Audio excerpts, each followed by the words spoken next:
Why is it that progressives can't unite? The only thing I see when I'm talking to progressive friends are opportunities for division, but never opportunities for unification.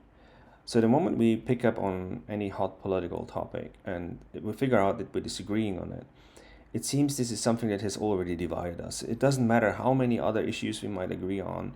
The moment we find something where we disagree politically, we feel divided and we feel like we're not part of the same camp.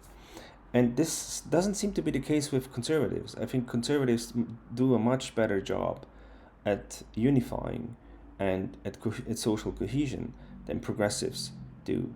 I think this is because progressives have basically given up the major tools that we had as societies to unify and to form social entities. Like one of the major tools of unification is leadership and authority, top down authority. This is something that we progressives don't accept. This is something that is just at the core of our ideology, is something that is being rejected. And without that, I think it's very, very difficult to bridge individual differences. We also reject the idea of grand narratives, so that narratives could all bring us together, of the form of, for example, Christianity or reformed versions of Christianity or reformed conservative drafts that are out there. We reject all of that as well. We reject grand narratives and want to allow everybody to have their individual take on pretty much almost everything that you can think of. But again, this does not create unity. This does not create cohesion or a sense of commitment to each other and a sense of solidarity for each other. But it actually creates basically the assumption that we think that everybody else is equal, that everybody is like us and thinking like us in the same terms, which itself does not create social cohesion. It assumes social cohesion, but it does not create it. And I think we'll have to figure things out, because in the past few decades, progressivism was relatively protected and it could run on really, really low hanging fruit. Like it didn't have to come up with a huge barrage of ideas. It didn't have to come with a Bible, a whole book that you have to buy as a whole uh, to be progressive. But it came with really low hanging fruit, like ideas like, for example, hey, it might be a good idea to treat all human beings equally, to give all human beings the same opportunities, to treat the animals also as creatures who have dignity and are not just mechanisms but still living creatures.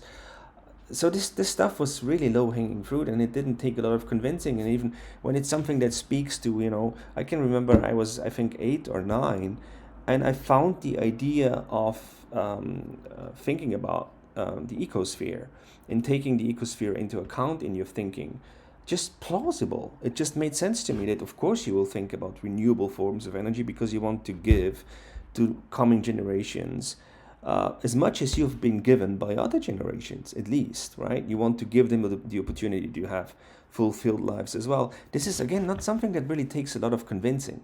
I really saw, for example, clean energy as something that is aesthetic, something that is aesthetically pleasing to see, that you create something which creates a circle of life which can give other people the same opportunities as you had.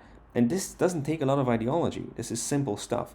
But running on low hanging fruit works only when you are in a protected, if you want, quarantine like situation where you don't have social pressure from the outside, and where you don't have predators and other parties who actually want to destroy you. So when you are basically not in a state of competition and social competition, the moment you are in a state of social competition, and the moment the other party has their stuff together and they come out as an entity, as a social entity that competes on a social sphere, you have to unify as well. You have to figure out a way of becoming a social unit as well, or you will be outcompeted. And this is what we saw happening to progressivism. Despite all the low hanging fruit ideas, the moment the other side is relatively well organized, they can take your ideas and they can reframe them against you, like the idea of freedom of speech, for example, or the idea of being anti-authoritarian and anti-institution. All of those ideas came actually originally, I think, from progressive context. They were reframed and used against progressivism in a strategic manner. And you can't compete as a loose form of social coherence and social organization where you run on low-hanging fruit. You can't compete with somebody who is strategic against you. That's impossible. You will always lose.